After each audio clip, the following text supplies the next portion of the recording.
It's 3 a.m. and I have to pee. But the toilet is a long journey away and the hallway is dimly lit. I need to equip the right gear for this mission. A flashlight that's durable enough to light my way through the severe terrain of my hallway.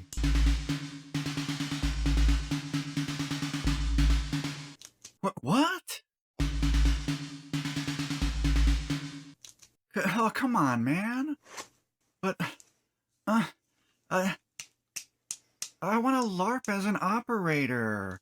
I was going to go on night missions and stuff. Whatever. I need to find a modern equivalent to this flashlight.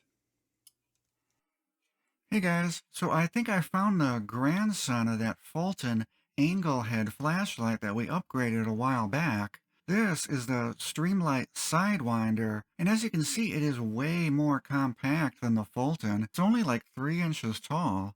It has multiple colored LEDs in it, which we'll go over in a little bit, so it duplicates the functionality of the lens filters on the old Fulton, and it has the same large metal clip on the back, so you can attach it to your gear.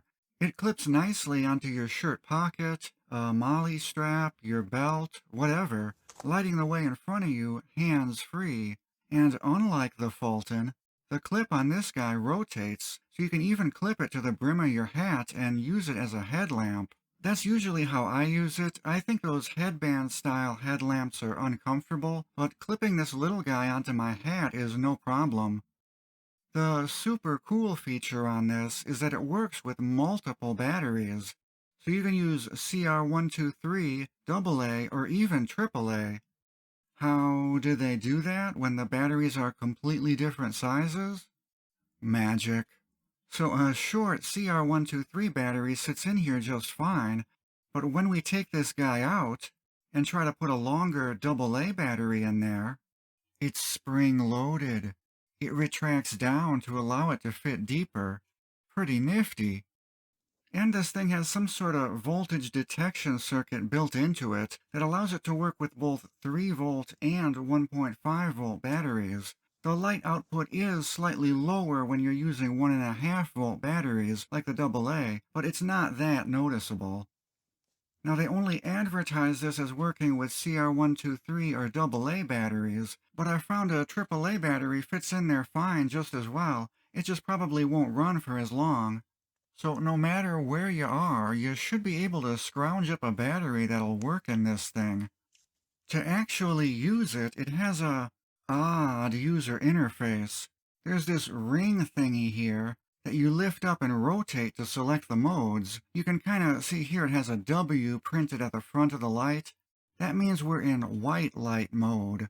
And then you just press the button in the center to turn it on. And not very bright, but if I press it again and hold it this time, it will cycle through 4 brightness levels, and you just release the button at the level that you want, and press it again to turn it off.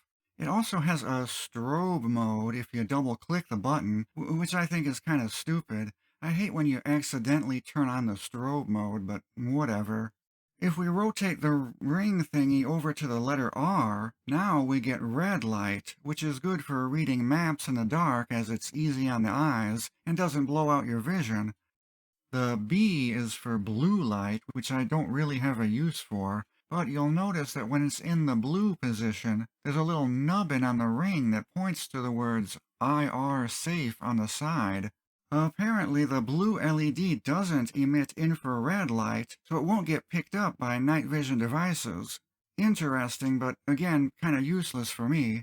Then in the middle position we have the IR mode. Now the little nubbin sticks up from the front to indicate that it's in IR mode when you're wearing gloves. This is infrared non-visible light, so you can't see it with your naked eye, but night vision devices can see it.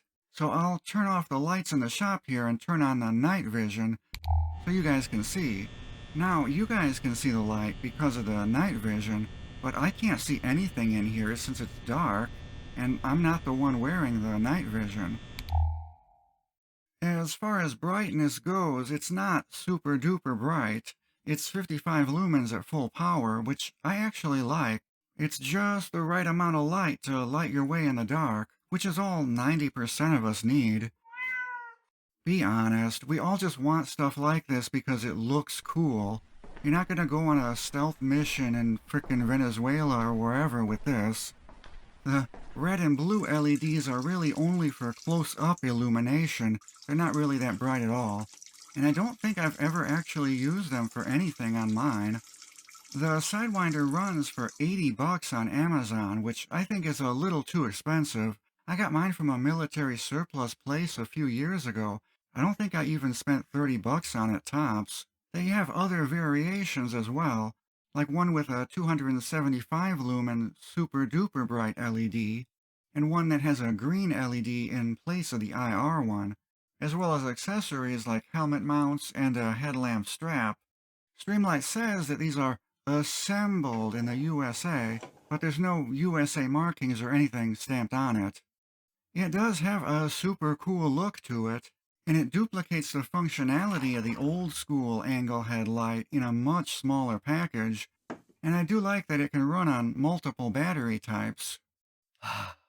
Anyway, thanks everyone for watching. Check out my other videos if you haven't already. See you later. Bye. Oh man, now I gotta pee again.